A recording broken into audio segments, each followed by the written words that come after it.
بسم اللہ الرحمن الرحیم۔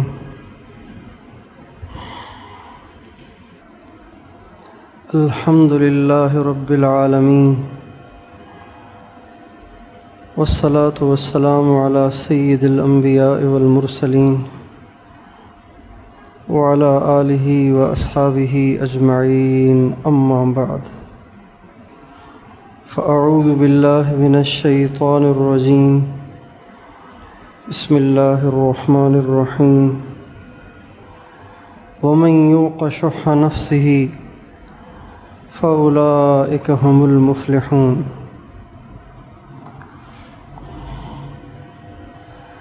ومن یوق شح نفسہ فأولئک هم المفلحون۔ وقال تعالی: وإنه لحب الخير لشديد۔ وقال النبي صلى الله عليه وسلم: لو أن لابن آدم واديا من ذهب لأحب أن يكون له واديان ولن يملأ فاه إلا التراب۔ وقال عليه السلام: لا تجمعوا ما لا تأكلون ولا تبنوا ما لا تسكنون، او کما قال علیہ الصلاۃ والسلام۔ اللہم صلی علی سیدنا محمد وعلی آل سیدنا محمد وبارک وسلم۔ میرے محترم دوستو اور بھائیو، انسان کے باطن کا سدھرنا،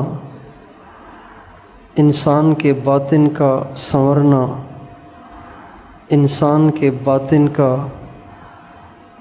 درست ہونا، یہ بہت ضروری ہے۔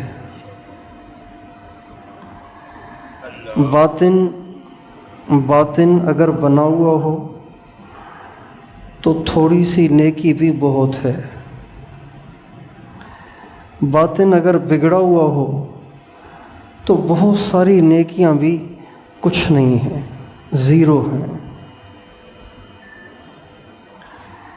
حضرت معاذ بن جبل رضی اللہ تعالی عنہ یمن جا رہے تھے۔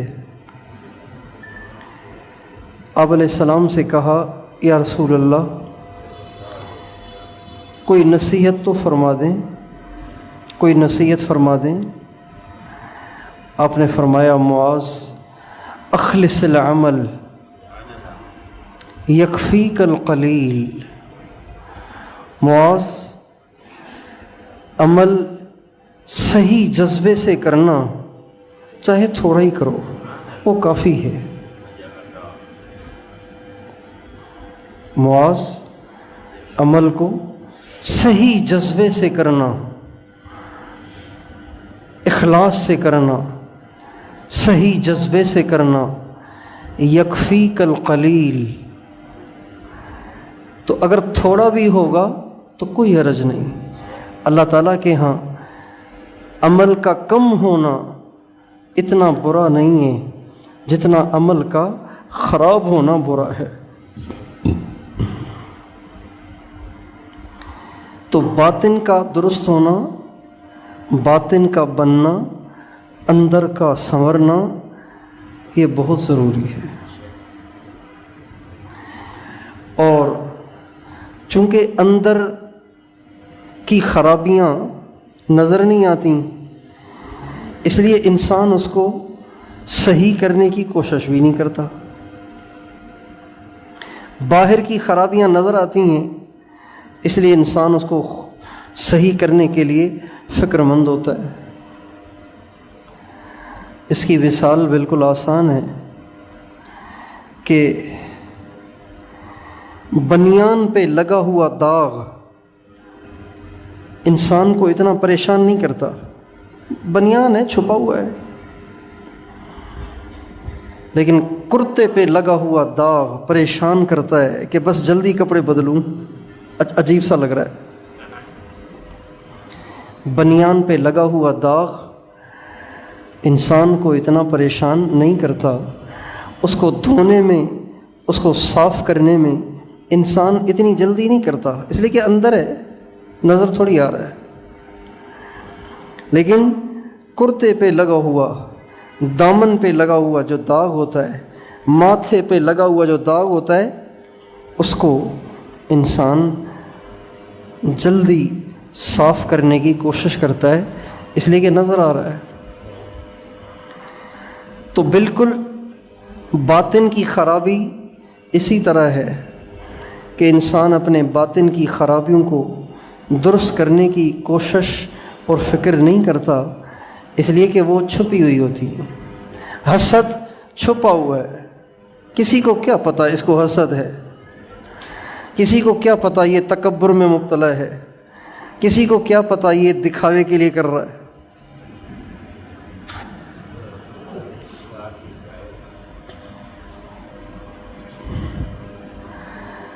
مجھے آپ کے سامنے بیان کے لیے آتے وقت بغیر پگڑی پہنے آنے میں شرم آئے گی، شرم آئے گی یار۔ میں ہر بیان میں کہتا ہوں سنت سنت سنت، تو چلو گھر میں اگر نہ پہنوں تو اتنی بری چیز نہیں ہے، لیکن اب جن کے سامنے روزانہ ہر دفعہ کہوں سنت سنت، انہی کے سامنے بغیر پگڑی جاؤں، اچھا نہیں لگے گا۔ لیکن مجھے اس کی پریشانی نہیں ہوتی کہ میں نے پچھلے ہفتے 1 گھنٹے حسد پہ بیان کیا ہے، تو اگر مجھ میں خود میں حسد ہے تو مجھے اس کو تو صاف کرنا چاہیے نا۔ اس کو صاف کرنے کی فکر نہیں ہوتی، اس لیے کہ نظر نہیں آتا۔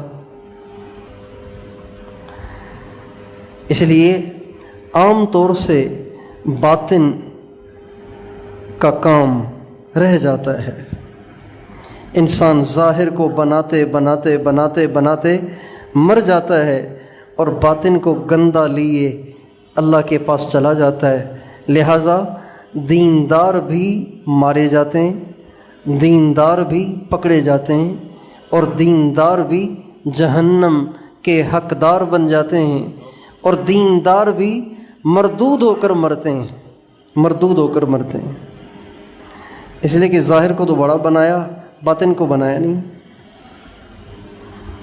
اس لیے اللہ تعالیٰ قرآن پاک میں عجیب بات فرماتے ہیں۔ اللہ تعالیٰ فرماتے ہیں یوم لا ينفع مال ولا بنون الا من اتى اللہ بقلب سلیم۔ یاد کرو اس دن کو جس دن تمہارا مال تمہیں کچھ کام نہیں آئے گا۔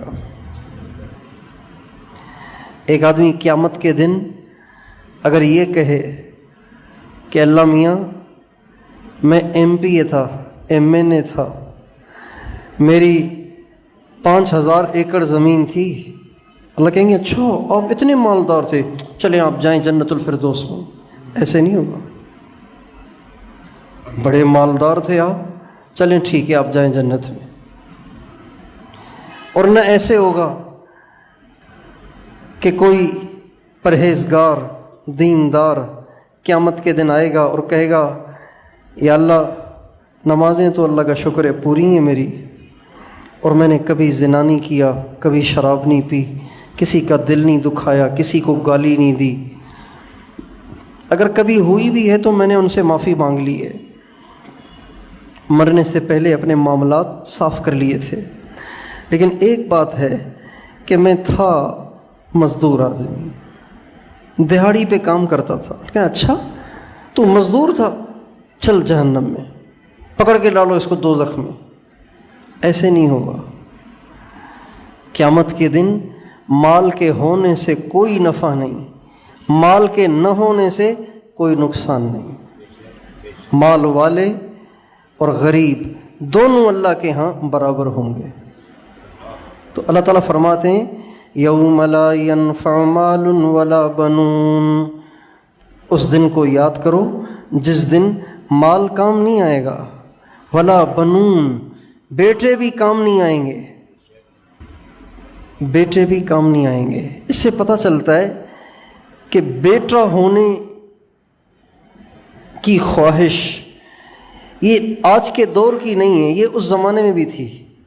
جیسے آج کل لوگ بیٹی پیدا ہو تو کنفیوز ہو جاتے ہیں، مایوس ہو جاتے ہیں، پریشان ہو جاتے ہیں، بیٹی ہوئی ہے۔ ایک جاننے والے کو بیٹی ہوئی، اس نے مٹھائی تقسیم کی تو دوسرے نے کہا مٹھائی تقسیم کر رہے ہیں، آپ کو بیٹی ہوئی ہے بیٹا ہوا ہے؟ کب بیٹی ہوئی؟ کب بیٹی پہ مٹھائی تھوڑی بانٹتے ہیں، بیٹے پہ بانٹتے ہیں۔ خدا کے بندے، یہ آج کے دور کی بات ہے۔ تو اللہ تعالیٰ فرما رہے ہیں اگر تمہیں بیٹے بھی ہو گئے، تم کئی بیٹوں کے باپ بھی بن گئے، قیامت کے دن اس کا کوئی فائدہ نہیں۔ قیامت کے دن اگر کوئی ایسا شخص آیا جس کے پاس 12 بیٹیاں تھیں، 12 بیٹے، 12 اولاد، سب کی سب بیٹیاں، تو ایسے نہیں ہوگا۔ اللہ کہیں گے تیرے پاس ساری بیٹیاں تھیں، نکمے، چل جہنم میں۔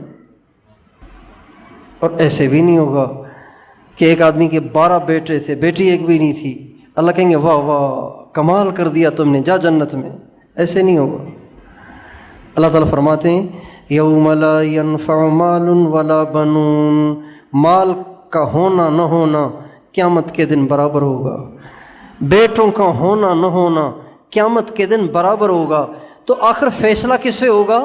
اللہ تعالیٰ فرماتے ہیں الا من اتی اللہ بقلب سلیم، فیصلہ اس پہ ہوگا کہ دل میں کیا ہے۔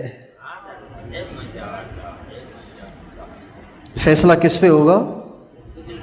فیصلہ کس پہ ہوگا؟ دل میں کیا ہے۔ اگر دل میں کچھ اور ہے بڑا بظاہر پہلی صف کا نمازی، لیکن دل میں کچھ اور ہے تو سب کی چھٹی ہو جائے گی۔ الا من اتی اللہ بقلب سلیم، اندر کا بنانا اتنا ضروری ہے، اندر کا بنانا اتنا ضروری ہے۔ لوگ داڑھی رکھ کے اسلام کے ٹھیکیدار بن جاتے ہیں، ٹوپی پہن کے اپنے آپ کو کتب سمجھنے لگ جاتے ہیں، اور پگڑی پہن کے اپنے آپ کو ولی کامل سمجھنے لگ جاتے ہیں، اور یوں سمجھتے ہیں کہ میرے جیسا تو دنیا میں کوئی فرشتہ ہی نہیں ہے۔ میرے پیارے، صرف پگڑی پہننے سے کام نہیں بنے گا جب تک کہ اندر نہ بنے۔ پگڑی پہننا ضروری ہے، پگڑی پہننی چاہیے، یہ ہمارے نبی کی مٹی ہوئی سنت ہے۔ پگڑی ہمارے نبی کی سنت ہے جو کہ مٹ گئی ہے۔ دنیا دار تو اس کا مذاق اڑاتے ہیں، تو پگڑی پہننی چاہیے، سنت ہے، اور یہ ایسی سنت ہے جو مٹ گئی ہے۔ دنیا دار تو اس کا مذاق اڑاتے ہیں، دیندار بھی اس کو پہننے میں اور محسوس کرتے ہیں، بےزتی محسوس کرتے ہیں۔ یہ سنت ہے جس کو زندہ کرنا چاہیے، اور یہی وہ سنت ہے جس کو زندہ کرنے میں 100 شہیدوں کا ثواب ہے۔ کتنے شہیدوں کا ثواب ملے گا؟ 100 شہیدوں کا۔ تو پگڑی پہننی چاہیے، لیکن پگڑی انتہا نہیں ہے، پگڑی کافی نہیں ہے، جبہ قبہ کافی نہیں ہے، اندر کا بنانا بھی ضروری ہے۔ جیسے ظاہر کا بنانا ضروری ہے، باطن کا بنانا بھی ضروری ہے۔ اور ظاہر کا بنانا بہت آسان ہے۔ ایک آدمی 6 روزے کے لیے جاتا ہے، نماز شروع کر دیتا ہے، 3 دن لگا کے آ جاتا ہے، نماز شروع کر دیتا ہے، چلا لگا کے آتا ہے، ٹوپی پہن لیتا ہے، پگڑی پہن لیتا ہے، داڑھی رکھ لیتا ہے، لیکن دل کی صفائی میں تو برسوں لگتے ہیں، برسوں۔ دل کی صفائی میں بتاؤ کتنا عرصہ لگتا ہے؟ برسوں۔ بسیار سفر باید تا پختہ شود خامیں، بڑے پاپڑ بیلنے پڑتے ہیں، تب کہیں جا کے انسان کا اندر بنتا ہے۔ مولانا روم رحمۃ اللہ علیہ کا ایک شعر ہے، مولانا جمشید صاحب بہت سناتے تھے۔ مولانا جمشید صاحب ایک شعر سناتے تھے مولانا روم رحمۃ اللہ علیہ کا، فارسی کا۔ حال را بگزار مرد حال شو، پیش مرد کامل پامال شو۔ صرف باتیں نہ بناؤ، صرف قال سے کچھ نہیں ہوگا، حال پیدا کرو، حال۔ قال را بگزار مرد حال شو، پیش مرد کامل پامال شو۔ صرف قال سے کام نہیں چلے گا، صاحب حال بنو، صاحب حال۔ اور صاحب حال کیسے بنو گے؟ پیش مرد کامل پامال شو، کسی کامل اللہ والے کے سامنے اپنے آپ کو پامال کر دو، اپنے آپ کو کیا کر دو؟ پامال کر دو۔ اندر باتوں سے نہیں بنتا، اندر صحبت سے بنتا ہے،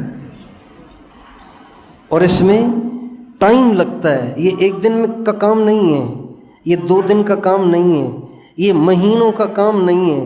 ہمارے ساتھی کہتے ہیں کہ جی گناہ ہی نہیں چھوٹ رہے، وسوسے ہی ختم نہیں ہو رہے۔ اچھا جی آپ مراقبہ کر رہے ہیں؟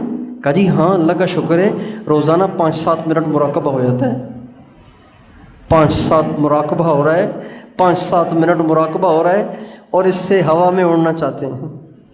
کتنے بیوقوف ہیں ہم، کتنے ناسمجھ ہیں۔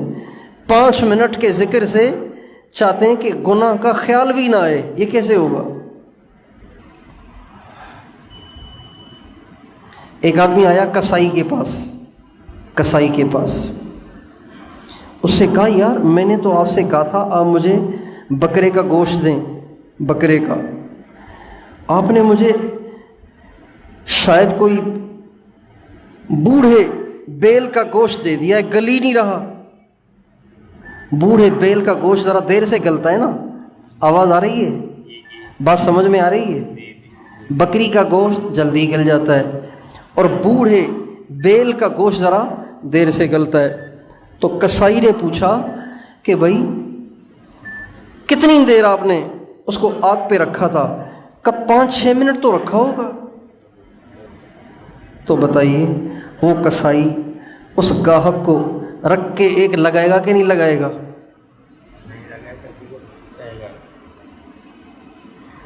5 منٹ میں تو گوشت کو گلانا چاہ رہا ہے اور پھر کہہ رہا ہے کہ تو نے مجھے بوڑھے بیل کا گوشت دیا ہے۔ ابے بیوقوف کہیں گے کم از کم 1 گھنٹہ تو رکھو۔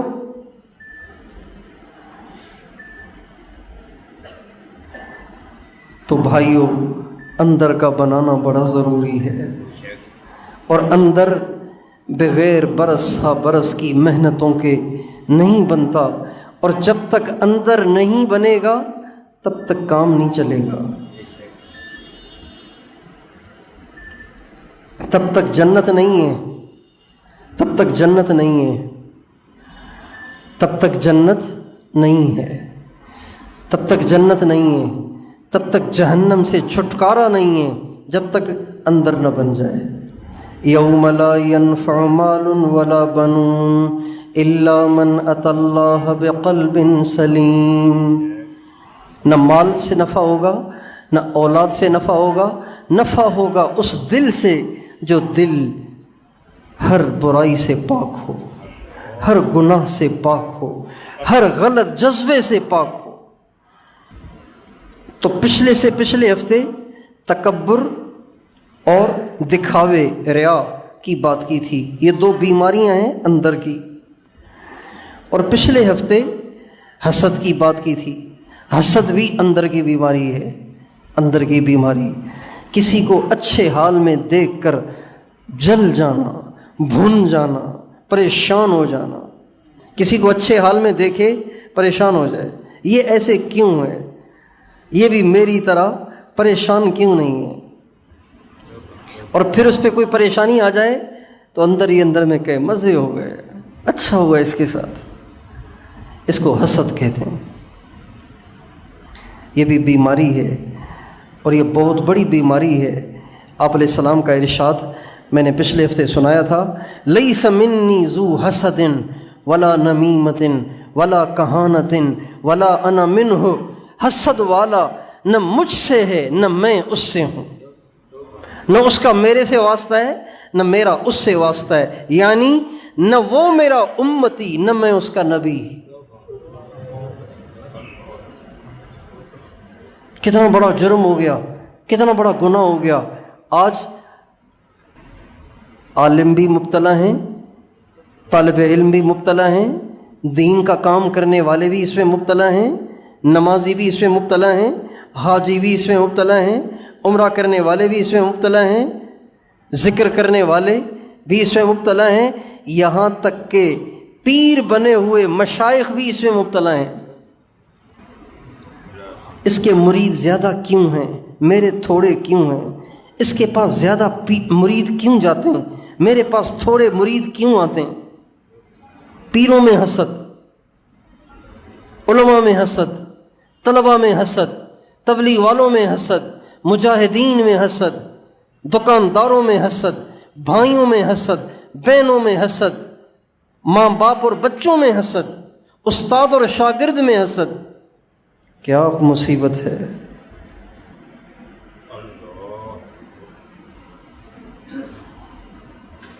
آپ علیہ السلام فرماتے ہیں نہ وہ میرا امتی نہ میں اس کا نبی۔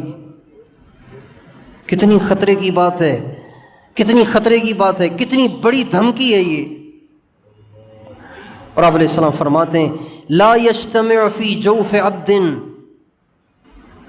الایمان والحسد، کسی انسان کے دل میں ایمان اور حسد جمع نہیں ہو سکتے۔ اگر ایمان ہے تو حسد نہیں ہوگا، حسد ہے تو ایمان نہیں ہوگا۔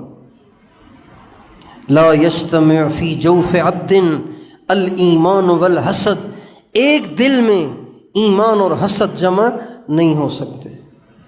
ایمان ہے تو حسد نہیں ہے، حسد ہے تو ایمان نہیں ہے۔ تو باطنی بیماریوں میں سے ایک بیماری حرص ہے، حرص، یہ بھی اندر کی بیماری ہے، حرص، ہوس، حرص، ہوس۔ ہوا و حرص والا دل بدل دے، سنا ہے نا؟ ہوا و حرص والا دل بدل دے، میرا غفلت میں ڈوبا دل بدل دے، بدل دے دل کی دنیا دل بدل دے، خدایا فضل فرما دل بدل دے۔ حرص یہ دل کی بیماری ہے۔ حرص بھی کون سی بیماری ہے بتاؤ؟ دل کی بیماری، دل کی بیماری ہے۔ حرص بھی دل کی بیماری ہے۔ حرص کسے کہتے ہیں؟ حرص یہ ہے کہ انسان اللہ پاک کی تقسیم پر راضی نہ رہے، بلکہ چاہے کہ اور پیٹ ہی نہ بھرے۔ اس کو کہتے ہیں ہوس، اس کو کہتے ہیں حرص، اس کو حرص کہتے ہیں، اس کو ہوس کہتے ہیں۔ اور یہ بڑی بیماری ہے، بڑی بیماری ہے۔ اس سے انسان کی عزت بھی متاثر ہوتی ہے اور دین بھی متاثر ہوتا ہے، دنیا بھی خراب ہوتی ہے، آخرت بھی خراب ہوتی ہے۔ جس آدمی کے اندر حرص ہوگی نا، جس میں حرص ہوگی، لوگوں کی نظروں میں بھی وہ ذلیل ہو جاتا ہے۔ آپ دیکھیں، آپ دسترخوان پہ بیٹھے ہوئے ہیں کھانے پہ، ایک آدمی آپ کے سامنے بیٹھا ہوا ہے، جو ہی دسترخوان بچھایا گیا، روٹی رکھی گئی، سالن کا ڈونگا رکھا گیا، سب سے پہلے اس نے ہاتھ ڈالا چمچ میں اور یوں بھر کے مرغی کی 4 ٹانگیں تو ڈال دیں اپنی پلیٹ میں، اور پاس ہی ایک اور ڈونگا ہے، اس میں چھوٹے کا گوشت ہے، اس میں کہ نلی تھی، وہ بھی نلی بھی اٹھا کے ڈال دی اپنی پلیٹ میں، اور یوں پلیٹ کو بھر کے اب کھا رہا ہے۔ دیکھنے والوں کو اچھا لگے گا یا برا لگے گا؟ عزت بنے گی یا ذلیل ہوگا؟ اوروں کی نظروں میں بزرگ بنے گا یا ذلیل ہو جائے گا؟ ذلیل ہو جائے گا۔ خدا کے بندے، جتنا کھاؤ اتنا ڈالو نا، ساری ٹانکیں تم نے اپنی پلیٹ میں ڈال دیں۔ حرص، عزت بھی خراب ہوتی ہے۔ اور جو حریص آدمی ہوتا ہے وہ اپنی دنیا بھی خراب کر دیتا ہے، دنیا بھی خراب کر دیتا ہے۔ اس لیے کہ حریص آدمی کی مثال اس شخص کی سی ہے جسے پیاس کی بیماری لگ گئی ہے، بھوک کی بیماری لگ گئی ہے۔ ایک بیماری ہے، اس کا نام ہے استسقاء، ایک بیماری ہے۔ اس بیماری میں کیا ہوتا ہے، انسان کو اتنی شدید پیاس لگتی ہے کہ پیتا رہے، پیاس بجھتی ہی نہیں، پھٹ جائے لیکن پیاس نہیں بجھتی۔ یہ ایک بیماری ہے، استسقاء کہتے ہیں اس کو۔ تو حریص آدمی کی مثال ایسی ہے کہ پیتا رہے پیٹ ہی نہ بھرے، کھاتا رہے پیٹ ہی نہ بھرے۔ تو چونکہ کوئی حریص ہو جائے تو وہ کیا کرتا ہے، پھر وہ نہ آرام، نہ کھانا، نہ پینا، بس سارا دن کمانا، چنانچہ کرتے صحت خراب کر بیٹھتا ہے، اپنی صحت کو خراب کر دیتا ہے۔ حرص، ہوس ہے، پیٹ نہیں بھر رہا۔ بھائی آپ ضرور دکان پہ جائیں، لیکن جب کھانے کا ٹائم ہو تو شٹر نیچے کر کے سکون سے کھانا کھا لیں، کیا ہو جائے گا؟ بازار میں دوسری بھی دکانیں ہیں، گاہک وہاں چلے جائیں گے؟ نہیں، گاہک کوئی جائے نہیں، کھانا جائے تو جائے، آرام جائے تو جائے، بیمار ہو جاؤں تو کوئی حرج نہیں، گاہک نہ جائے۔ اس کو کہتے ہیں چمڑی جائے پر دمڑی نہ جائے۔ اس کو کیا کہتے ہیں؟ چمڑی جائے پر کیا نہ جائے؟ دمڑی کہتے ہیں پیسے کو۔ ایک پیسہ، 1 روپے میں 100 پیسے ہوتے ہیں، 1 روپے میں 100 پیسے ہوتے ہیں۔ آج کل تو 1 روپیہ نظر ہی نہیں آتا، وہ بھی کوئی دور تھا، 1 روپیہ بڑی دولت تھی۔ ہم لوگ اسکول جاتے تھے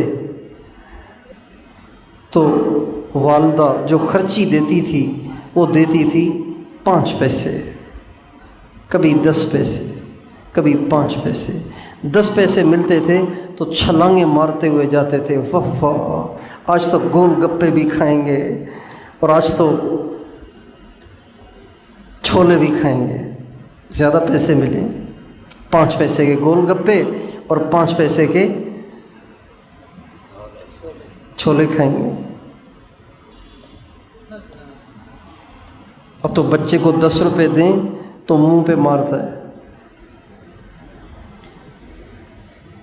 تو جو حریص ہوتا ہے وہ اپنی جان کو بھی خراب کرتا ہے، اپنی دنیا کو بھی خراب کرتا ہے، اپنی عزت کو بھی خراب کرتا ہے، اور ہاتھ وہی آتا ہے جو اس کے نصیب میں پہلے سے لکھا ہوا ہوتا ہے، اس سے زیادہ اس کو ہاتھ نہیں آتا۔ اسی وجہ سے اللہ تعالیٰ فرماتے ہیں وَمَن يُوقَ شُحَّ نَفْسِهِ فَأُولَئِكَ هُمُ الْمُفْلِحُونَ۔ جو لوگ حرص سے بچا دیے گئے، ہوس سے بچا دیے گئے، وہ لوگ بامراد ہو گئے، کامیاب ہو گئے۔ وہ لوگ کیا ہو گئے؟ وہ لوگ کیا ہو گئے؟ کامیاب ہو گئے۔ مزے ہیں، ان کو کوئی ٹینشن، کوئی پریشانی نہیں ہے۔ پریشانی اس کو جس کا پیٹ نہ بھرے، جس کا پیٹ بھر گیا ہے اس کو کوئی پریشانی نہیں۔ اس پہ ایک لطیفہ یاد آیا، لطیفہ۔ ایک آدمی کو کسی نے دیکھا کہ وہ دریا کے کنارے لیٹا ہوا ہے، دریا کے کنارے ریت کے اوپر لیٹا ہوا ہے۔ اس کے پاؤں کے انگوٹھے میں ایک ڈوری بندھی ہوئی ہے، ڈوری۔ وہ ڈوری اس نے دریا میں ڈال دی ہے۔ اس ڈوری کے سرے پہ ایک کنڈی ہے، کنڈی۔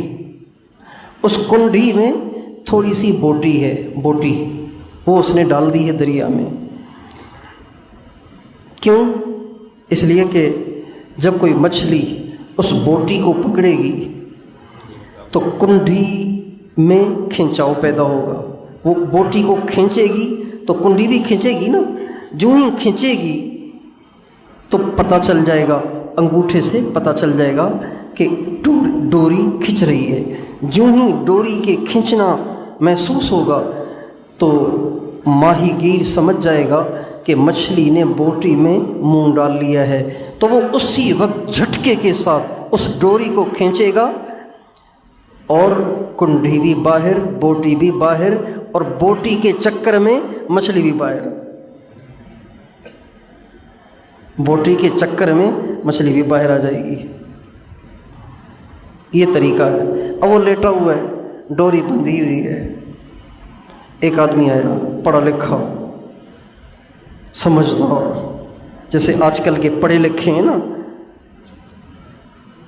اللہ کی کم مانتے ہیں، عقل کی زیادہ مانتے ہیں. اللہ کی کم مانتے ہیں، عقل کی زیادہ مانتے ہیں. تو ایسا کوئی پڑھا لکھا جینٹل مین وہ آیا اس کے پاس. کہا کیا کر رہے ہو؟ کہا مچھلی پکڑ رہا ہوں.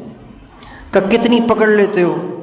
کہا بس ایک دو پکڑ لیتا ہوں، ایک دو پکڑ لیتا ہوں. کہا کیا کرتے ہو؟ کہا پھر کھاتا ہوں، کھا لیتا ہوں. کہا زیادہ کیوں نہیں پکڑتے؟ کہا کیا کروں گا، میری ضرورت ہی ہے ایک یا دو مچھلی، زیادہ پکڑ کے کیا کروں گا؟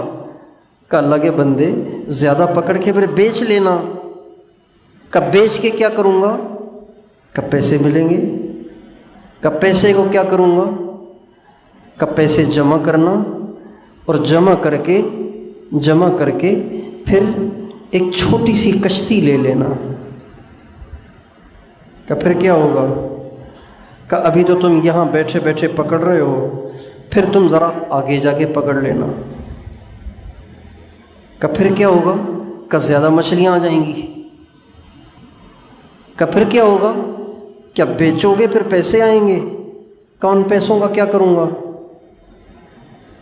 اس نے کہا کہ جب زیادہ پیسے جمع ہو جائیں گے تو پھر تھوڑی سی اور بڑی کشتی لے لینا. کہ پھر کیا ہوگا؟ کیا اور زیادہ مچھلیاں پکڑ لینا. کہ پھر بیچنا، پھر پیسے ہوں گے. کہ پیسوں کا کیا کروں؟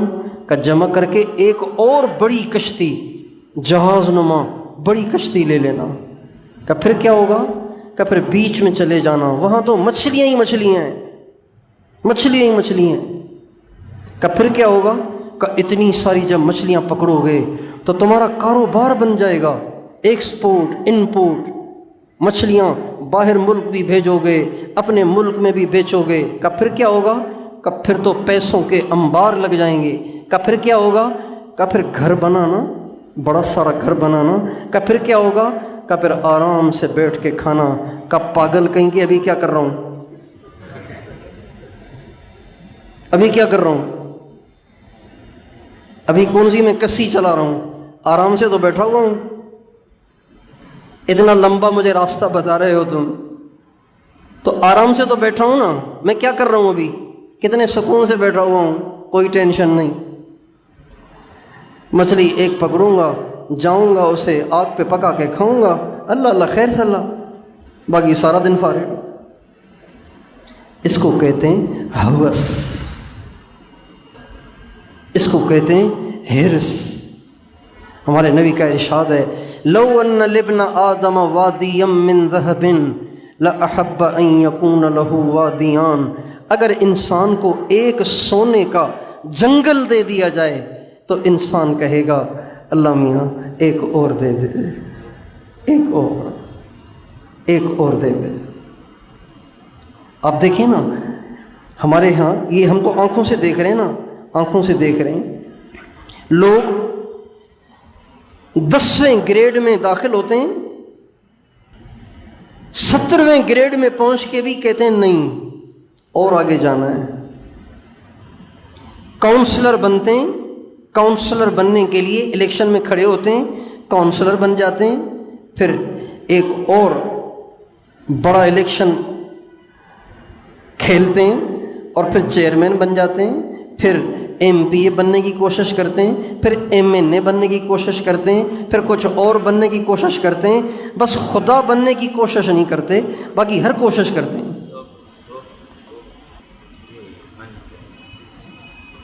آپ دیکھ لیجئے یہ جتنے حکمران ہیں، جتنے حکمران ہیں یا نہیں ہیں، جو حکمران ہیں یا جو حکمران بننے کے خواہش مند ہیں، یہ سب بیچارے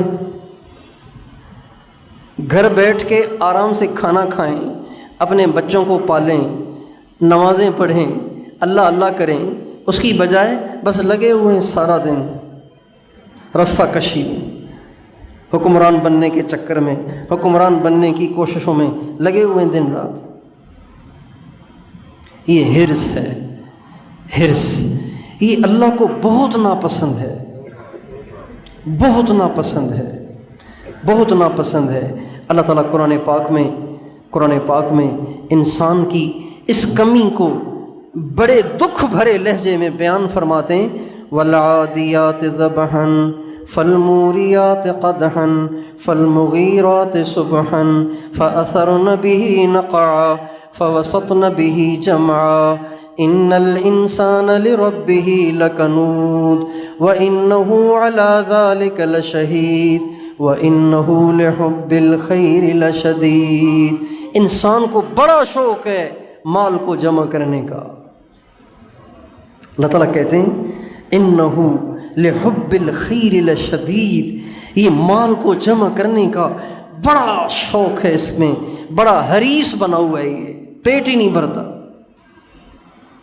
وَإِنَّهُ لِحُبِّ الْخَيْرِ لَشَدِيدٌ، اللہ الگ لائے اور لشدید میں لام الگ لائے، تاکید پیدا ہو گئی۔ بہت مال کی ہوس ہے انسان میں، بہت مال کی ہوس ہے انسان میں، بہت مال کی ہوس ہے انسان میں۔ یہ مطلب بنتا ہے اس آیت کا۔ اور یہ جو حرص ہے، حرص جب انسان میں پیدا ہو جائے تو وہ زکوٰۃ نہیں دے سکتا، زکوٰۃ نہیں دی جاتی اس سے۔ وہ کہتا ہے 1,00,000 مشکل سے کمائے ہیں، اس میں سے 2.5 کیوں نکالوں، خواہ کیوں نکالوں، کمائے میں نے دوں کسی اور کو، کیا وجہ ہے؟ زکوٰۃ۔ حریص کے لیے زکوٰۃ مشکل ہے، حریص کے لیے صدقہ مشکل ہے، حریص کے لیے خیرات مشکل ہے، حریص کے لیے غریبوں کی مدد کرنا مشکل، حریص کے لیے یتیموں کی مدد کرنا مشکل، حریص کے لیے بیواؤں کی مدد کرنا مشکل ہے۔ اور حرص کا دوسرا نقصان یہ ہوتا ہے، ایک تو فرائض میں رکاوٹ بن جاتی ہے، حرص فرائض کے پورا کرنے میں رکاوٹ بن جاتی ہے۔ اور حرص کا دوسرا نقصان یہ ہے کہ حریص آدمی پھر حلال پہ اکتفا نہیں کرتا، وہ کہتا ہے مال آنا چاہیے چاہے حرام طریقے سے ہی ہو، لہذا رشوت لے گا جو کہ حرام ہے، سود کھائے گا حرام ہے، ناپ تول میں کمی کرے گا حرام ہے۔ دیکھیں ایک آدمی دکاندار ہے، چینی بیچ رہا ہے، اب گاہک آیا، بھئی مجھے 1 کلو چینی چاہیے، اب اس نے چینی تولی، چٹکی سی چینی کم ڈال رہا ہے، چٹکی سی چینی۔ بھئی چٹکی جو چینی آپ نے بچائی ہے، اس سے آپ کون سا کارخانہ بنائیں گے، کون سا بنگلہ بنائیں گے، کیوں کم کر رہے ہیں؟ حرص ہے۔ کیا حرص ہے؟ ایک گاہک سے 1 چٹکی بچے گی، 100 گاہکوں سے 100 چٹکیاں بنے گی، تو یہ تو 3-4 کلو بن جائے گی۔ 100 چٹکیاں یعنی 2.5-3 کلو، تو 2.5-3 کلو تو بڑی چیز ہے۔ حرص، حریص آدمی ناپ تول میں کمی کرے گا، حریص آدمی کاروبار کرتے ہوئے جھوٹی قسمیں کھائے گا، حریص آدمی 1 نمبر بتائے گا 2 نمبر بیچے گا۔ حریص آدمی جو ہوگا وہ کسی سے مخلص نہیں ہوگا، کسی سے مخلص نہیں ہوگا، جہاں 2-4 پیسے آتا ہوا نظر آئے گا اس کا جگری یار بن جائے گا، اور جہاں کچھ آتا ہوا نظر نہیں آئے گا تو سگے بھائیوں سے بھی منہ موڑ لے گا۔ حریص آدمی کی مثال کتے کی سی ہے۔ حریص آدمی کی مثال بتاؤ کس کی سی ہے؟ کتے کی سی۔ مشائخ نے لکھا ہے کہ جب انسان کسی بھی روحانی مرض میں مبتلا ہوتا ہے تو اندرونی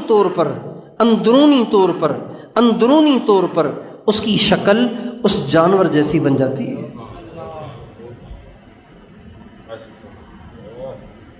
جو انسان بے غیرت بن جاتا ہے، بے حیا بن جاتا ہے، بے غیرت بن جاتا ہے، بے حیا بن جاتا ہے، بے شرم بن جاتا ہے، وہ شکل میں انسان نظر آتا ہے، لیکن اللہ والے اپنے اندر کی آنکھ سے اس کی اندر کی شکل دیکھ لیتے ہیں، وہ اندر سے سور بن جاتا ہے۔ چونکہ سور بے غیرت ہوتا ہے، سور اپنی ماں کے ساتھ بھی صحبت کر لیتا ہے۔ سور جو ہوتا ہے نا وہ اپنی ماں کے ساتھ بھی کر لیتا ہے۔ جو بے غیرت ہوتا ہے، بے شرم ہوتا ہے، بدکار ہوتا ہے، زانی ہوتا ہے، وہ شکل میں انسان ہوتا ہے، لیکن اللہ والے جب اس کو اندر کی نظر سے دیکھتے ہیں تو وہ اندر ہی اندر میں سور بن چکا ہوتا ہے۔ اور جو انسان چالاک ہوتا ہے نا، چالاک 2 نمبر قسم کا آدمی، فراڈیا، وہ اندر ہی اندر سے بندر بن جاتا ہے۔ کیا بن جاتا ہے؟ وہ چاہے انسان کہتا رہے لیکن اللہ والے دیکھ لیتے ہیں کہ یہ بندر ہے۔ حضرت مولانا احمد علی لاہوری رحمۃ اللہ علیہ فرماتے ہیں ایک دفعہ لاہور میں ایک علاقے میں ایک عورت رہتی تھی، ایک عورت، وہ مجذوبہ تھی، مجذوبہ، اللہ پاک کی محبت کی ایسی اس پہ تجلی پڑی کہ اس کی عقل ختم ہو گئی۔ جیسے کسی بڑے حادثے سے انسان پاگل ہو جاتا ہے نا، دنیاوی حادثہ پیش آئے تو انسان کا دماغ فیل ہو جائے، اس کو کہتے ہیں پاگل۔ اللہ پاک کی تجلی پڑھنے سے اگر کسی کی عقل چلی جائے تو اس کو پاگل نہیں کہتے، اس کو مجذوب کہتے ہیں۔ اس کو کیا کہتے ہیں بتاؤ؟ مجذوب۔ تو لاہور کے ایک علاقے میں ایک عورت رہتی تھی، اس پہ اللہ پاک کی محبت کی ایسی زوردار تجلی پڑی کہ اس بیچاری کی عقل چلی گئی، اور وہ عام طور سے ننگی رہا کرتی تھی، کپڑے نہیں پہنتی تھی اللہ والی۔ تو ایک دفعہ حضرت مولانا احمد علی لاہوری رحمۃ اللہ علیہ کا اس طرف سے کہیں گزر ہوا، جب وہاں سے گزرے تو اس عورت نے فوراً ادھر ادھر سے کپڑے لے کے اپنے جسم کو چھپا لیا۔ حضرت لاہوری کو لوگوں نے کہا، حضرت یہ تو ہمیشہ ننگی رہتی ہے، آج آپ کو دیکھ کے اس نے کپڑے پہن لیے، چادر اوڑھ لی۔ حضرت لاہوری اس کے پاس گئے اور فرمایا، کیا بات ہے، آپ ہمیشہ تو ننگی رہتی ہیں، آج آپ نے کپڑے پہن لیے؟ تو وہ کہنے لگی، کوئی انسان یہاں نظر ہی نہیں آتا، آج پہلا انسان آپ نظر آئے ہیں، اس لیے میں نے چاہا کہ کپڑے پہن لوں۔ انسان کوئی نظر ہی نہیں آتا، کوئی گدھا ہے۔ حضرت لاہوری فرماتے ہیں اس عورت کے یہ کہتے ہی، اس عورت کے اس کہنے میں وہ اثر تھا کہ وہ اثر مجھ پہ بھی ہو گیا۔ کہتے ہیں ان کے کہتے، اس عورت کے کہتے ہی جب میں نے دائیں بائیں نظر دوڑائی تو کوئی مجھے خنزیر نظر آ رہا تھا، کوئی کتا نظر آ رہا تھا، کوئی اور جانور نظر آ رہا تھا، کوئی بچھو نظر آ رہا تھا، کوئی سانپ نظر آ رہا تھا، کوئی سور نظر آ رہا تھا۔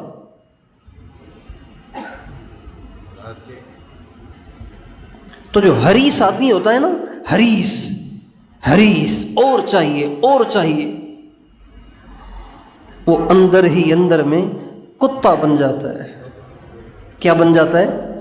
کتا بن جاتا ہے۔ اللہ ہم سب کو بچائے۔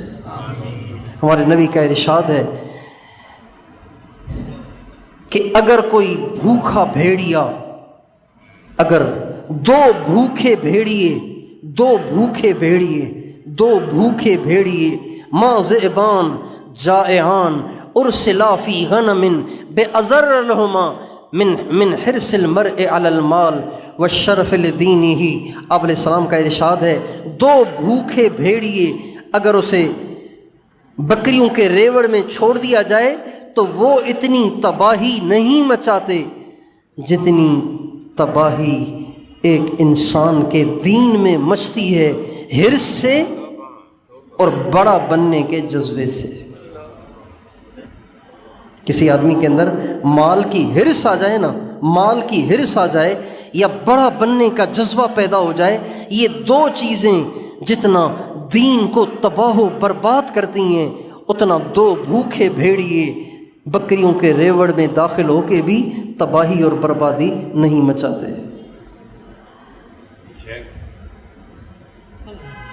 حرص اتنا بڑا دین کا نقصان کر دیتی ہے۔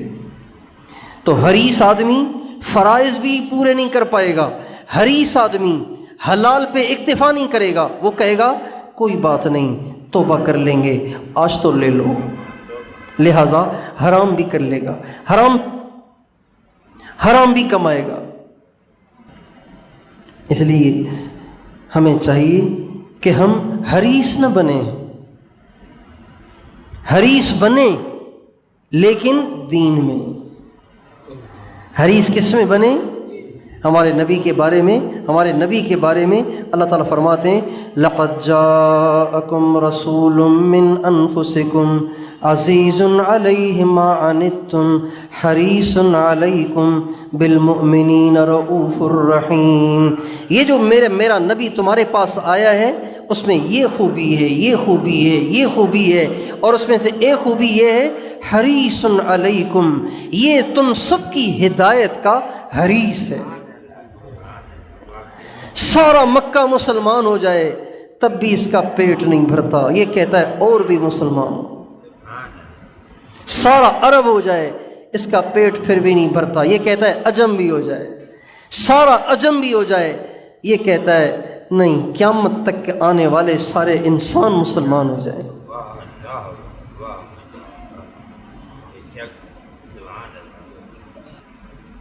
ہمارے نبی کے بارے میں اللہ فرماتے ہیں میرے نبی حریص ہیں، حریص علیکم، مگر یہ مال کا حریص نہیں ہے، مال کا تو اس کو جھونکا بھی نہیں لگا، ہوا بھی نہیں لگی، ٹوٹی ہوئی چٹائی پہ زندگی گزار دی، گدھے پہ سواری کر کے زندگی گزار دی، ایک ایسے تنگ گھر میں زندگی گزار دی جس میں 3 انسانوں سے زیادہ چوتھا لیٹ ہی نہیں سکتا، اتنا چھوٹا گھر۔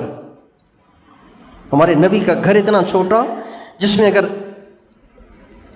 انسان اگر لیٹے تو 3 آدمی لیٹ سکتے ہیں، چوتھا لیٹ ہی نہیں سکتا، اتنا چھوٹا گھر۔ کتنا چھوٹا گھر ہوگا وہ جس میں چوتھے آدمی کے لیٹنے کی جگہ ہی نہ بچے، تیسری چارپائی نہیں، زمین پہ کوئی 3 آدمی لیٹیں تو چوتھے کی جگہ نہیں ہے۔ ہمارے نبی نے جس حجرے میں زندگی گزاری اماں عائشہ کے حجرے میں، اس میں 3 قبریں بنی ہیں، چوتھی قبر کی گنجائش نہیں ہے۔ ایک ہمارے نبی کی، ایک صدیق اکبر کی، ایک فاروق اعظم کی، چوتھی جگہ ہی نہیں ہے۔ نہ گھر کا شوق، نہ پہننے کا شوق، نہ کھانے کا شوق، نہ پینے کا شوق، نہ گھومنے کا شوق، نہ سواریوں کا شوق۔ دنیا کے لحاظ سے آپ پاک صاف تھے، لیکن آپ کو حرص تھی اس بات کی کہ دنیا کا کوئی انسان دوزخ میں نہ جائے۔ اللہ تعالیٰ فرماتے ہیں ان تحرص علی ہداہم فإن اللہ لا یہدی من یضل۔ اے میرے نبی اگر آپ ان کی ہدایت کے حریص ہیں تو آپ کے حریص ہونے کی وجہ سے ہم اپنا فیصلہ بدل تھوڑی دیں گے، گمراہوں کو ہم ہدایت نہیں دیں گے۔ جو دوسروں کو گمراہ کرتے پھرتے ہیں، جو اوروں کو سیدھے راستے سے ہٹاتے پھرتے ہیں، ہم ان کو ہدایت نہیں دیں گے۔ آپ کی حرص سے کیا ہوگا؟ وما اکثر الناس ولو حرصت بمؤمنین۔ اللہ اکبر، یہ اللہ مجھے سجا رہے ہیں، میں حافظ نہیں ہوں، اللہ سجا رہے ہیں وما اکثر الناس ولو حرصت بمؤمنین۔ اے میرے نبی اگر آپ چاہے کتنی ہرس کر لیں سارے تو کلمہ نہیں پڑھیں گے. آپ چاہے کتنے حریص ہو جائیں سارے کلمہ نہیں پڑھیں گے. ہمارے نبی بھی اللہ کہتے ہیں حریص ہیں، لیکن گھٹیا دنیا کے نہیں، پیسے کے نہیں، گھر کے نہیں، دولت کے نہیں، سرمایے کے نہیں. جو مل گیا کھا لیا، نہیں ملا صبر کر لیا. آپ علیہ السلام فرماتے ہیں اللہ تعالیٰ نے مجھے کہا عرض علی ربی ان یجعل لی بطحاء مکۃ ذہبا، میرے رب نے مجھے کہا اے میرے نبی اگر تو کہے تو مکے کی ساری پہاڑیاں تیرے لیے سونے کی بنا دوں. بطحا سرزمین، پتھریلی سرزمین کو بطحا کہتے ہیں. اے میرے نبی اگر تو کہے تو میں مکے کے پہاڑ اور بطحا کی زمین تیرے لیے سونے کی بنا دوں. تو جہاں جائے گا یہ پہاڑ تیرے ساتھ چلیں گے. تو میں نے اللہ سے کہا اللہ میاں میں ان پہاڑوں کا کیا کروں گا، کیا کروں گا ان پہاڑوں کا؟ آپ مجھے ایک دن روٹی کھلایا کریں تاکہ شکر کرنے کا موقع ملے، اور ایک دن نہ دیا کریں تاکہ صبر کرنے کا موقع ملے. اجوع یومن و اشبع یومن، ایک دن کھانا چاہتا ہوں، ایک دن بھوکا رہنا چاہتا ہوں. جب کھاؤں تو شکر کرنے کا موقع ملے، یہ بھی نیکی ہے، اور جب نہ کھاؤں تو صبر کرنے کا موقع ملے، یہ بھی نیکی ہے. آپ علیہ السلام جا رہے تھے تو حضرت عبداللہ ابن عمر ایک صحابی ہیں، وہ اپنی والدہ محترمہ کے ساتھ اپنے گھر کی دیوار کی باہر سے لپائی کر رہے تھے. کچی دیوار ہوتی ہے نا، اس کی جڑیں بعض دفعہ کھوکھلی ہونا شروع ہو جاتی ہیں. اس کو سندھی میں کہتے ہیں کلر، یعنی وہ اکھڑنا شروع ہو جاتی ہے، اس کی مٹی گرنا شروع ہو جاتی ہے. تو حضرت عبداللہ ابن عمر کے گھر سے کی دیوار کی جڑ سے مٹی گرنا شروع ہو گئی تھی. تو حضرت عبداللہ ابن عمر اور ان کی والدہ ان دونوں نے مٹی کا گارا بنایا اور گارا بنا کے اس کی لپائی کرنے بیٹھ گئے. لپائی کرتے ہیں نا، لپائی کرنے بیٹھ گئے. اللہ کی شان، آپ علیہ السلام کا وہاں سے گزر ہوا. آپ نے دیکھا کہ عبداللہ اور اس کی والدہ دونوں گارا بنا کے گھر کی دیوار کی لپائی کر رہے ہیں. آپ نے فرمایا عبداللہ کیا ہو گیا؟ کہا جی یا رسول اللہ دیوار کمزور ہو رہی ہے. تو میری امی نے کہا کہ عبداللہ آؤ مل کے اس کی لپائی کر لیں. تم لپائی کر رہے ہیں. آپ نے فرمایا عبداللہ لعل الامر اعجل من ذلك، عبداللہ تیرے لیے یہ کمزور دیوار ہی کافی ہے. تجھے اس دیوار کو مضبوط کرنے کی بجائے آخرت کی تیاری میں اوقات کو لگانا چاہیے، اس لیے کہ ہو سکتا ہے کہ اس دیوار کے گرنے سے پہلے تیری موت آ جائے. لعل الامر اعجل من ذلك، شاید موت اس دیوار کے گرنے سے پہلے آ جائے. تو اگر تیری موت پہلے آ جائے گی تو تمہیں موت کی تیاری کرنی چاہیے. دیوار جب گرے گی تو بنانے والے بنا لیں گے، اگلوں کی فکر تم کیوں کر رہے ہو؟ ایک قبیلہ ہمارے نبی کے پاس آیا مسلمان ہونے کے لیے. ایک قبیلہ آیا ہمارے نبی کے پاس مسلمان ہونے کے لیے. تو آپ علیہ السلام سے انہوں نے کہا ہمیں کوئی نصیحت فرمائیں. آپ نے فرمایا لا تجمعوا ما لا تأکلون، جو کھانا نہیں ہے اس کو جمع نہ کیا کرو، جو کھانا نہیں ہے اس کو جمع نہ کیا کرو. ولا تبنوا ما لا تسکنون، اور جس میں رہنا نہیں ہے اس کو بنانے میں اپنی جان مت لگاؤ، پیسہ مت لگاؤ. لا تجمعوا ما لا تأکلون ولا تبنوا ما لا تسکنون، جو کھانا نہیں ہے اس کو جمع نہ کرو، کھا لیا ہے بانٹ دو، اللہ اور دے گا. جتنے گھر میں رہنا ہے اتنا بناؤ، بڑے بڑے گھر کیوں بناتے ہو بھائی؟ ایک آدمی نے فون پہ بتایا اللہ کا شکر ہے ابھی ہمیں 2 ایکڑ پہ ایک گھر ملا ہے. ایسا گھر ملا ہے جو 2 ایکڑ پر بنا ہوا ہے. 2 ایکڑ پر، یا پتہ نہیں 4 ایکڑ پر بتایا، 4 ایکڑ پر گھر بنا ہوا ہے. پتہ نہیں اس میں انہوں نے ریس لگانی ہے، پتہ نہیں کیا کرنا ہے گھر میں۔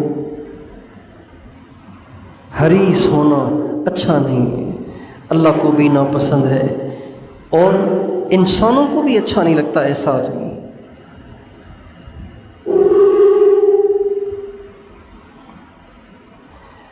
اللہ تعالیٰ نے ضرورت کا دیا ہے بس ٹھیک ہے، اور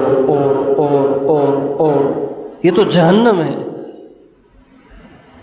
اب علیہ السلام کا ارشاد ہے لو ان لابن آدم وادیا من ذہب لاحب ان یکون له وادیان، اگر آدم کے بیٹے کو ایک سونے کا جنگل مل جائے تو کہے گا ایک اور۔ پھر آپ نے فرمایا ولن یملأ فاہ الا التراب، آدم کے بیٹے کا گھر تو قبر کی مٹی میں ہی جا کے بھرے گا، اس سے پہلے نہیں بھرے گا۔ اور یہ تو جہنم کی صفت ہے۔ اللہ تعالیٰ فرماتے ہیں یوم نقول لجہنم هل امتلأت وتقول هل من مزید وازلفت الجنۃ للمتقین۔ اللہ تعالیٰ فرماتے ہیں کل قیامت کے دن ہم بہت بڑی تعداد کو جہنم میں ڈالیں گے اور جہنم سے پوچھیں گے هل امتلأت، بھر گئی تو کہ نہیں؟ تو وہ کہے گی هل من مزید، اللہ کچھ اور بھی بھیج، کچھ اور بھی بھیج، هل من مزید، کچھ اور بھی ہے، کچھ اور بھی دے۔ تو اس لیے میں اور آپ اس بیماری سے توبہ کریں۔ یہ گناہ ہے، یہ نافرمانی ہے، یہ اللہ کو ناپسند ہے۔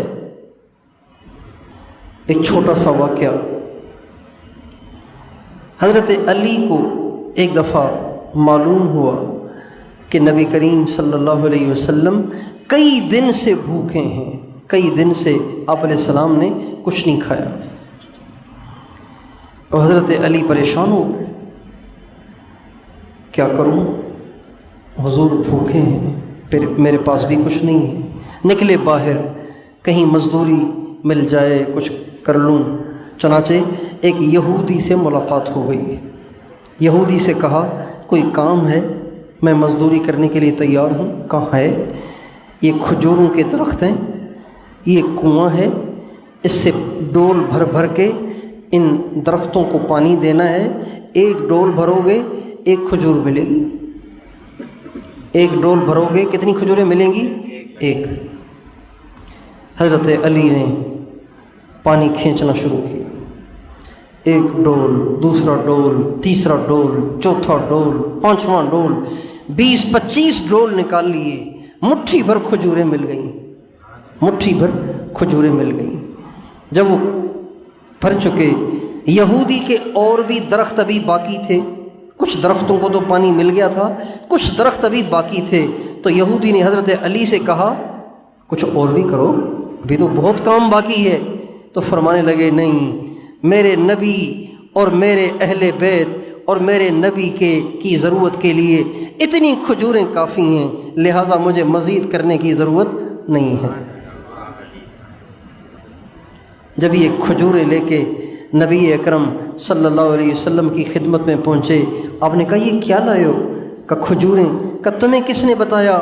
کہا یا رسول اللہ مجھے معلوم ہوا کہ آپ بھوکے ہیں، تو میں یہودی کے باغ میں گیا، مزدوری کر کے آپ کے لیے کھجوریں کما کے لایا ہوں۔ آپ علیہ السلام نے کھجوروں کو کھایا اور فرمایا آج 3 دن کے بعد کچھ کھانے کو ملا ہے۔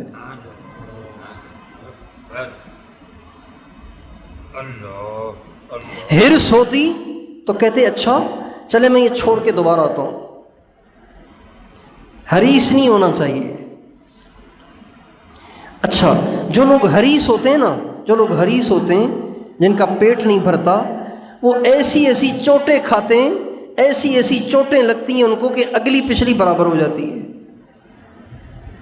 جو لوگ حریص ہوتے ہیں اللہ تعالیٰ کی طرف سے ایسی ان کی پٹائی ہوتی ہے، ایسی ان کو چوٹیں پڑتی ہیں کہ اگلی پچھلی برابر ہو جاتی ہے۔ یہ بھی یہ بھی یہ بھی یہ بھی یہ بھی اور زیادہ اور زیادہ اور زیادہ، یوں کرتے کرتے اچانک کوئی ایسا اللہ پاک کی طرف سے حال آ جاتا ہے کہ اب تک جتنا کیا تھا وہ سب گیا۔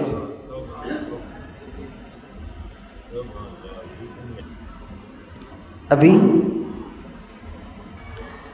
ایک اسکینڈل چلا تھا مزاربت کا۔ اس میں کیا ہوتا ہے؟ اس میں آدمی پیسے دیتا ہے، پیسے کسی کے ہوتے ہیں اور کام کسی اور کا ہوتا ہے۔ پیسے ایک دیتا ہے، کام کسی اور کا ہوتا ہے، اور پھر یہ چلتا رہتا ہے۔ جو نفع ہوتا ہے وہ کام کرنے والا بھی اس میں سے لیتا ہے، اور جس کا پیسہ ہوتا ہے وہ بھی لیتا ہے۔ پورے ملک کے اندر، پورے ملک کراچی سے لے کے وہ پشاور تک، پورے ملک میں ایک ماحول بنا تھا مزاربت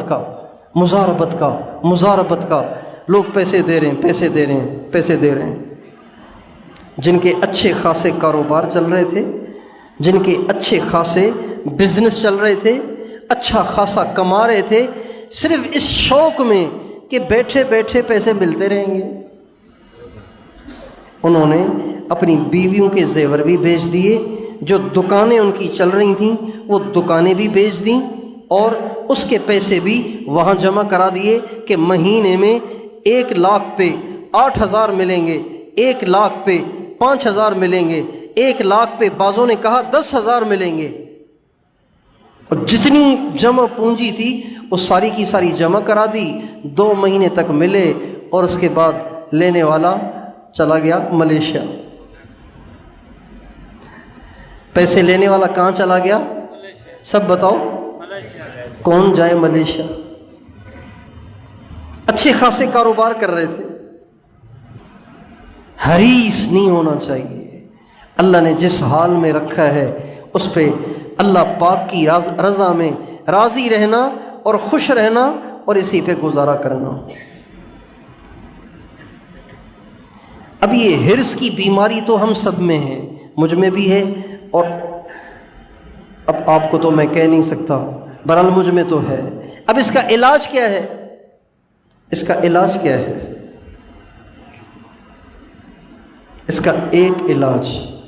ایک علاج جو سب سے آسان ہے وہ ہمارے نبی نے بتایا ہے۔ میں اپنے نبی پہ قربان جاؤں۔ ہمارے نبی حبیب بھی ہیں، طبیب بھی ہیں،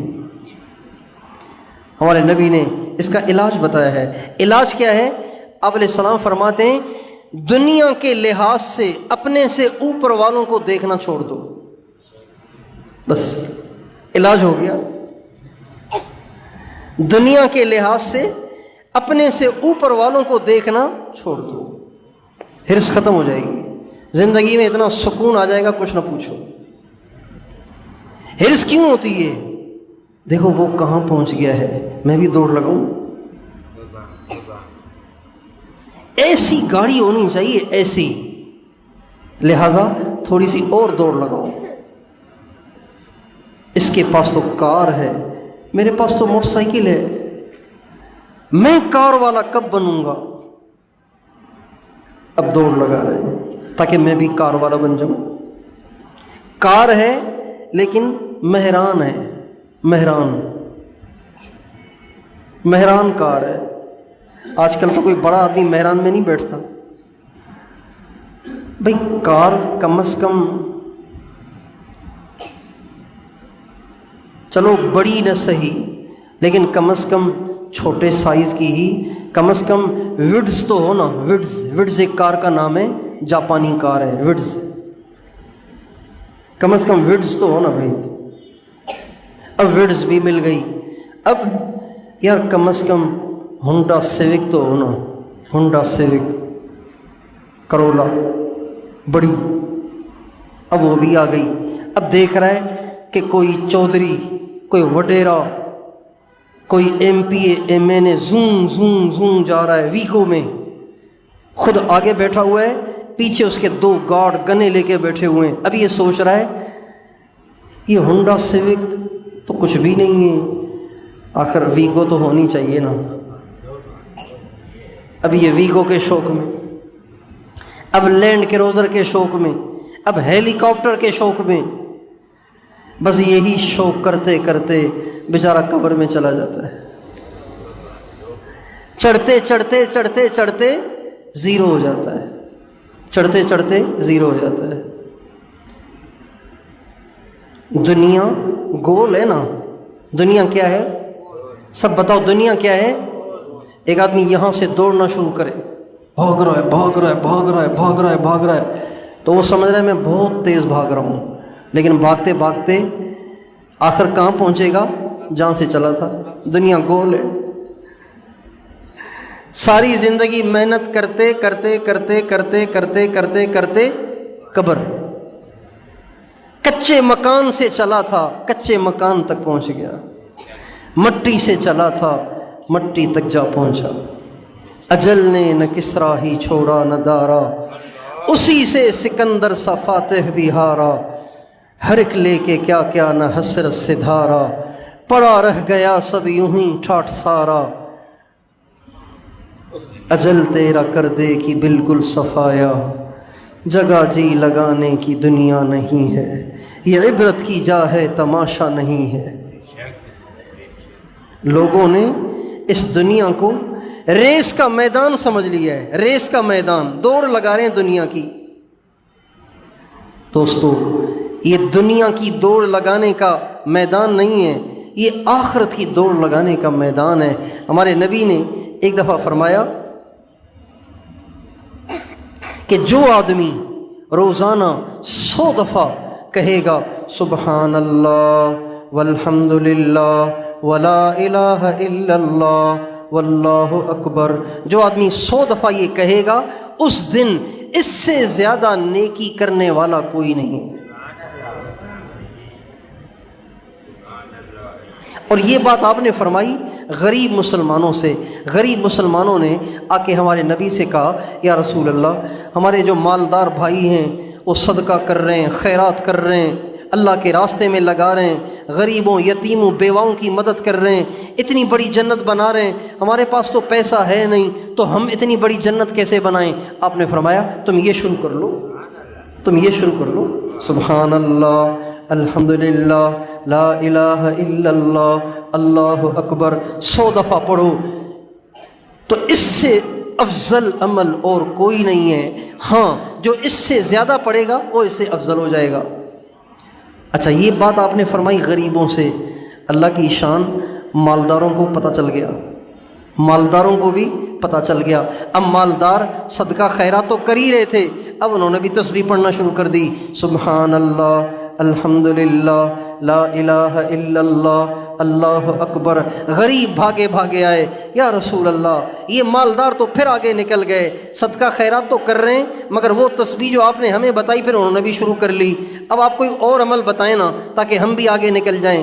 آپ نے فرمایا ذالک فضل اللہ یؤتیہ من یشاء واللہ ذو الفضل العظیم۔ اب یہ تو اللہ کا فضل ہے نا، اب کیا کریں، یہ تو اللہ کا فضل ہے، جس کو اللہ دے دے۔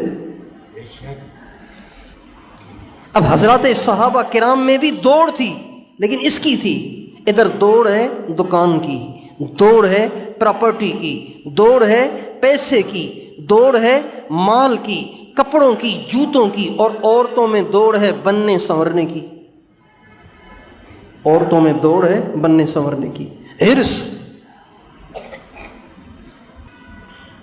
میں نے اپنے ایک بیعت والے ساتھی سے پوچھا، ایک بیعت والے ساتھی نے مجھ سے کہا بیوی بہت پیچھے پڑی ہوئی ہے کہ بڑا موبائل لے کر دو۔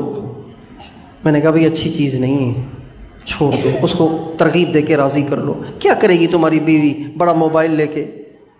کیا دیکھے گی؟ فلمیں دیکھے گی، ڈرامے دیکھے گی، گانے سنے گی، کیا کرے گی؟ کہا نہیں، بس اس نے نیٹ پہ نا کپڑے دیکھنے ہوتے ہیں، کپڑے دیکھنے۔ آج کل کون کون سے ڈیزائن آئے ہوئے ہیں، کپڑے دیکھنے ہوتے ہیں بس۔ اب کپڑے دیکھتی ہے تو پھر کہتی ہے لاؤ۔ اچھا یہ بات ہے آج سے 2 مہینے پہلے کی، سننا شاید وہ بھی سن رہے ہوں، یہ بات ہے 2 مہینے پہلے کی۔ پھر کل فون آیا، کہنے لگے دعا کریں۔ میں نے کہا کیا؟ کا رزق میں برکت نہیں ہے، پہلے گھر کے خرچے پورے ہو جاتے تھے، اب خرچے پورے نہیں ہو رہے۔ تو میں نے کہا پھر نئی نئی ورائٹیاں دکھاؤ گے تو پھر کہاں خرچے پورے ہوں گے بھائی؟ ہرس بہت بری بلا ہے، بہت بری گندی بیماری ہے، جس سے لگ جائے یوں سمجھیں گویا اسے دیمک لگ گیا، ختم کر دے گا اس کو۔ تو ہرس ختم کرنے کا طریقہ اللہ کے نبی نے کیا بتایا؟ اپنے سے اوپر والوں کو دیکھنا چھوڑ دو، اپنے سے نیچے والوں کو دیکھو۔ اپنے سے موٹر سائیکل والا کار والے کو نہ دیکھے، سائیکل والے کو دیکھے۔ یہ حضور کا حکم ہے۔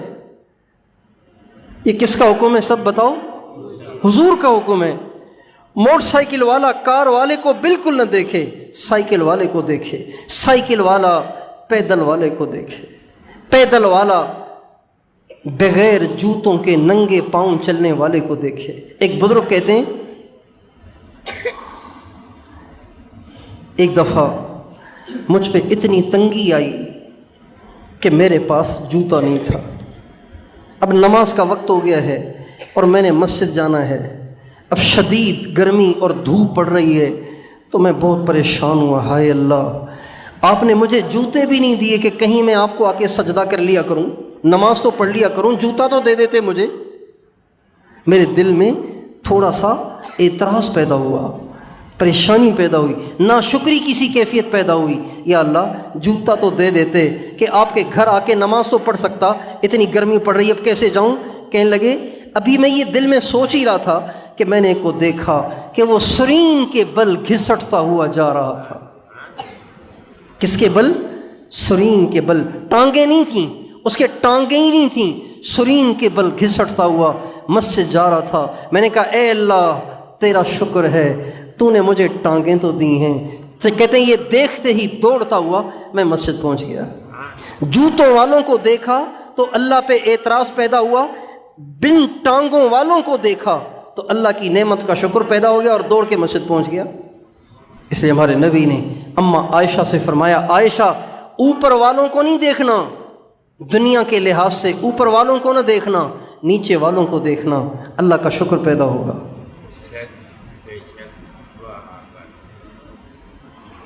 مکان کی تنگی سے پریشان ہیں تو جھوپڑوں میں رہنے والوں کو دیکھو،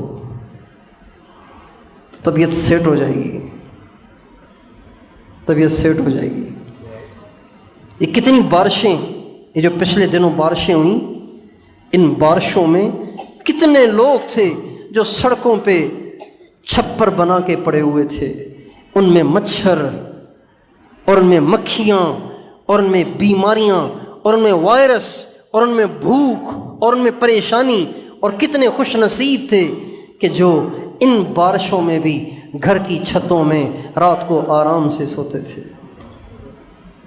اب بھی ہم کہیں گھر میں ٹائل ہی نہیں ہے، گھر میں ماربل ہی نہیں ہے، بتاؤ یہ ناشکری ہے کہ نہیں ہے؟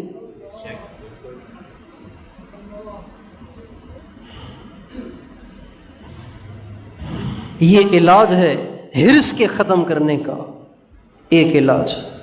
دوسرا علاج وہ اللہ نے قرآن میں بتایا، یہ حدیث میں ہے اور دوسرا قرآن میں ہے۔ اللہ تعالیٰ فرماتے ہیں وَإِنَّهُ لِحُبِّ الْخَيْرِ لَشَدِيدٌ، انسان کو بڑا شوق ہے مال جمع کرنے کا۔ یہ بات فرما کے آگے اللہ نے اس کا علاج بتایا، افلا يعلم اذا بعثر ما في القبور وحصل ما في الصدور ان ربهم بهم يومئذ لخبير۔ انسان کو بڑا شوق ہے مال کو جمع کرنے کا، کیا اس کو اس کا خیال نہیں آتا کہ ایک دن قیامت آئے گی، اللہ پاک کے سامنے اٹھایا جائے گا۔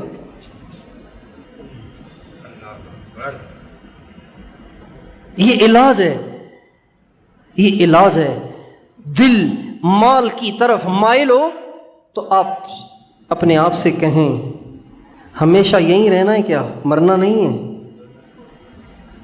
ہمیشہ یہیں رہنا ہے کیا؟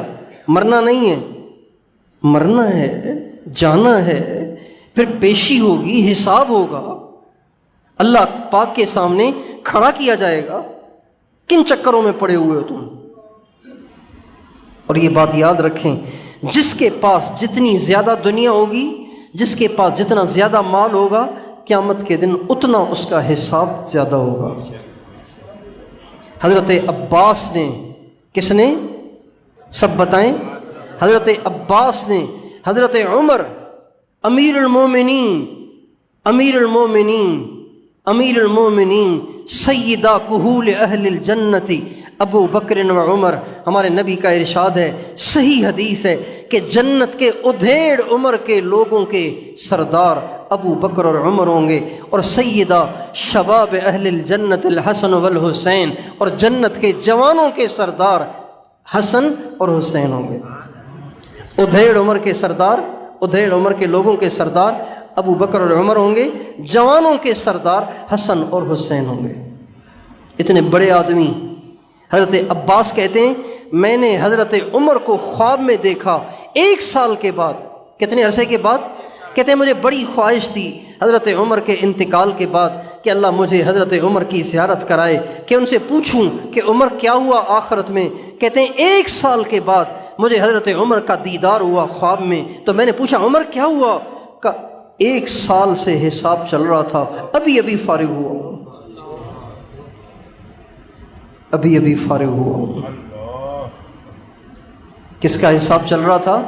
جو سوکھے ٹکڑے کھاتا تھا، سوکھے ٹکڑے، تازہ روٹی نہیں کھاتے تھے، سوکھے ٹکڑے پانی میں بھگو دیتے تھے، صبح کو بھگوتے تھے اور شام کو کھاتے تھے، اور فرماتے تھے اگر دریائے دجلہ کے کنارے پہ کتا بھی پیاسا مر گیا تو پوچھ تو عمر سے ہوگی۔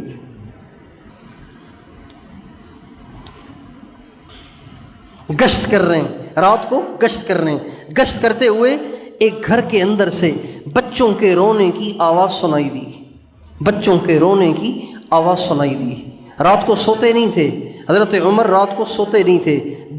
جب امیر بنے، 10 سال امیر رہے، 10 سال رات کو سوئے ہی نہیں، 10 سال رات کو نہیں سوئے، ساری رات گشت کرتے تھے۔ کوئی پریشان حال، کوئی مصیبت زدہ، میں اس کی مدد کروں۔ گشت کر رہے ہیں، ایک گھر سے بچوں کے رونے کی آواز سنائی دی، دروازہ کھٹکھٹایا، ایک بڑھیا نے کھولا، فرمایا، اس نے پوچھا کون؟ کہا جی یہ بچے، یہ اندر سے رونے کی کیوں آواز آ رہی ہے؟ کہا یہ بچے رو رہے ہیں۔ کہا کیوں رو رہے ہیں؟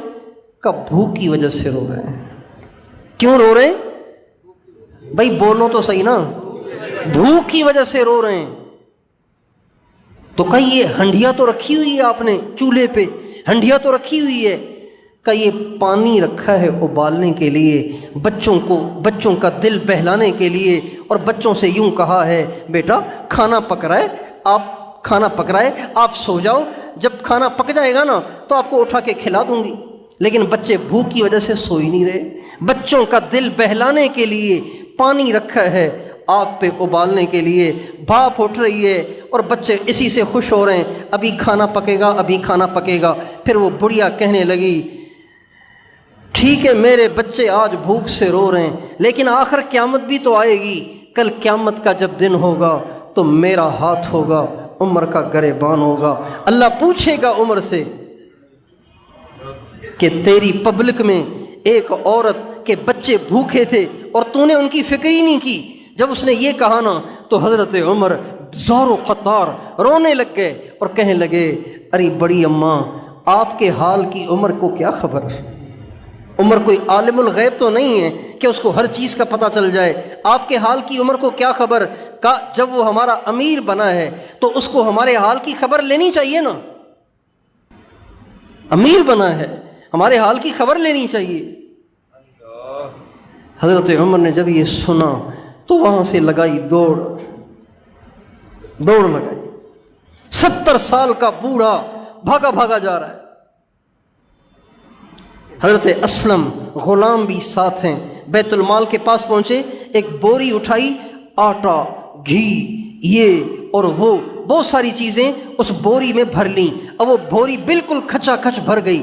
جب وہ بوری بھر گئی تو اپنے غلام اسلم سے کہا اسلم اسے اٹھا کے میرے کندھے پہ رکھ دو۔ کہا امیر المومنین آپ تو 70 سال کے بوڑھے ہیں، آپ سے بوری کیسے اٹھائی جائے گی؟ اس کو تو مجھے اٹھانے دیں۔ فرمایا نہیں، کل قیامت کے دن بھی میرے گناہوں کا بوجھ تو اٹھائے گا، کل قیامت کے دن جب بوجھ میں ہی اٹھاؤں گا، لہٰذا آج اس بوری کو بھی میرے کندھے پہ رکھ دے۔ چنانچہ اس بوری کو کندھے پہ اٹھائے، بھاگے بھاگے بھاگے بھاگے آئے اور آ کے اس بڑھیا کا دروازہ کھٹکھٹایا اور کہا اماں جان آپ کے بچے بھوکے ہیں، آپ یہ قبول کر لیجئے۔ اور پھر دے کے عورت سے کہا کہ امی جان، بڑی اماں آپ بچوں کو سنبھالیں، میں آپ کے لیے کھانا تیار کرتا ہوں۔ چنانچہ لکڑیاں جمع کیں اور ان کو آگ لگائی، لیکن رات کا وقت تھا، لکڑیاں گیلی تھیں، رات کا وقت تھا، لکڑیاں گیلی تھیں۔ آزمائش تو دیکھو نا، حضرت عمر کو اللہ آزما رہا ہے، رات کا وقت ہے، لکڑیاں گیلی ہیں۔ حضرت عمر نے دیگچی رکھی، آٹا ڈالا، گھی ڈالا، چینی ڈالی، جو میٹھی چیز تھی وہ ڈالی اور اس کو چلانے لگ گئے۔ اب وہ بار بار آگ بجھ جائے، پھر حضرت عمر پھونکے مار مار کے اس آگ کو بجھائیں۔ حضرت اسلم کہتے ہیں کہ جب حضرت عمر پھونکے مار مار کے اس آگ کو جلا رہے تھے تو میں دیکھ رہا تھا حضرت عمر کی آنکھوں سے پانی بہہ رہا تھا، آنسو بہہ رہے تھے، اور ان لکڑیوں سے نکلنے والا دھواں حضرت عمر کی گھنی داڑھی میں سے کراس ہو رہا تھا، اور حضرت عمر آگ جلائے جا رہے ہیں، جلائے جا رہے ہیں، جلائے جا رہے ہیں، وہ حریرہ پکائے جا رہے ہیں، پکائے جا رہے ہیں، پکائے جا رہے ہیں۔ جب پک چکا تو وہ دیگچی اس بڑھیا کے حوالے کی اور کہا اماں جی یہ آپ اپنے بچوں کو کھلائیں، اور بچے عورت کے حوالے کر کے خود ذرا دور ہٹ کے بیٹھ گئے۔ حضرت اسلم نے کہا اب تو کھانا ان کے حوالے کر دیا ہے، اب چلے نا؟ تو فرمانے لگے نہیں، ان بچوں کو روتا دیکھا تھا، کچھ دیر ان کو ہنستا ہوا بھی تو دیکھنے دو، ان بچوں کو روتا ہوا دیکھا تھا، کچھ دیر ان کو ہنستا ہوا بھی تو دیکھنے دو نا۔ تو کافی دیر ان بچوں کو کھاتا ہوا اور خوش ہوتا ہوا دیکھتے رہے، اور پھر وہاں سے جب دیر ہو گئی تو حضرت اسلم نے کہا امیر المومنین چلیں؟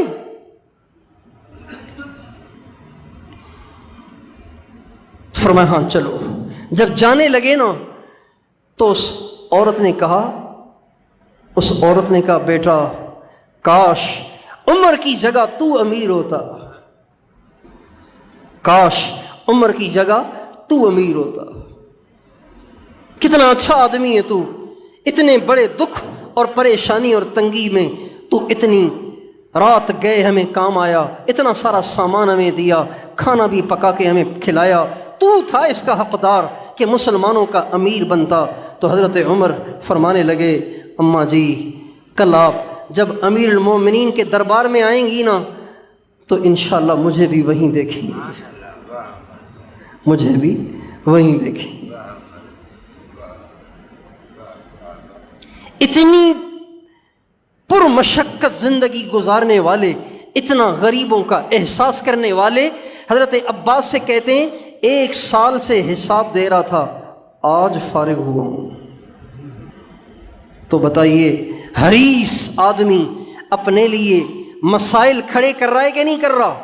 بتاؤ بھائی، جو حریص بنا ہوا ہے اور جس کا مال سے پیٹ ہی نہیں بھر رہا، اور آئے اور آئے اور آئے، تو وہ اپنے لیے گلاب کے پھول جمع کر رہا ہے یا اپنے لیے انگارے جمع کر رہا ہے؟ سب بتاؤ، کیا جمع کر رہا ہے؟ انگارے جمع کر رہا ہے۔ اس لیے حرص کا ایک علاج یہ بھی ہے کہ انسان سوچے افلا يعلم اذا بعثر ما في القبور وحصل ما في الصدور ان ربهم بهم يومئذ لخبير۔ وہ دن کیوں نہیں تمہیں یاد آتا؟ افلا يعلم، وہ دن تمہیں کیوں نہیں یاد آتا جب تمہیں قبروں سے اٹھایا جائے گا اور تمہیں اپنے مال کا حساب دینا پڑے گا۔ انسان اپنی موت کو سوچے، اپنی آخرت کو سوچے، تو پھر مال کمانے کا اور مال جمع کرنے کا اور دنیا جمع کرنے کا زیادہ شوق نہیں رہتا۔ یہ اس حرص کا دوسرا علاج ہے۔ یہ 2 علاج ہو گئے۔ تیسرا علاج یہ ہے کہ مال والوں کا انجام سوچے۔ کس کا انجام سوچے؟ مال والوں کا انجام سوچے۔ اللہ تعالیٰ فرماتے ہیں افلم یسیروا فی الارض فینظروا کیف کان عاقبۃ المکذبین، کیا یہ لوگ زمین میں پھرتے نہیں ہیں اور دیکھتے نہیں ہیں کہ جھٹلانے والوں کا کیا انجام ہوا؟ قارون کو اللہ نے مال دیا تھا، موسیٰ علیہ السلام نے کہا زکوٰۃ دو، زکوٰۃ دینے سے اس نے انکار کر لیا۔ کیوں؟ حریص تھا، حریص تھا، کہتا میں زکوٰۃ کیوں دوں، سارا میرا ہے۔ چنانچہ موسیٰ علیہ السلام نے بد دعا کی اور وہ زمین میں دھنسا۔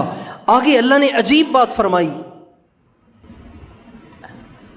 اولم یعلم ان اللہ قد اہلک من قبلہ من اشد منہ قوۃ واکثر جمعا ولا يسأل عن ذنوبهم المجرمون۔